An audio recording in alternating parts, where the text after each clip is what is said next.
খেলছি আমি বন্ধুরা কালো বলে আমার বাপের বাড়ির লোক সুবিধে না, শুধু একমাত্র আমার বাবাই আমার পক্ষে ছিল। আর কেউ আমার ওই বোনকে দেখছে, বোন টোন কেউ আমার ভাইটাই আমার খোঁজই নেয় না, জানো। আমি যেহেতু কালো, আমার কেন ভালো বিয়ে হবে? আমি বাপের বাড়ি ঝিগিরি করব? হ্যাঁ, আমার এইসব তিনতলা বাড়ি, সরকারি চাকরির ছেলে ভোগ করার আমার কোনো অধিকার নেই। সেই জন্যে পাড়ার কিছু লোক, আত্মীয় স্বজন কিছু জ্বলে মরে যাচ্ছে।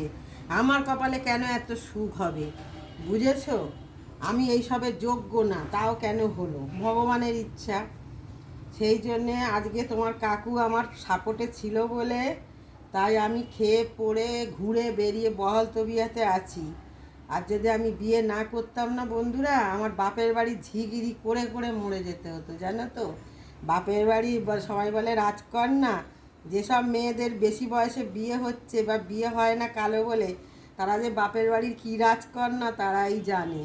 বাপের বাড়ি থাকো না বিয়ের পরে, বুঝতে পারবে। ভাইয়ের ভাত খাওয়া মানে তো বিষ খাওয়া, এমনই অবস্থা।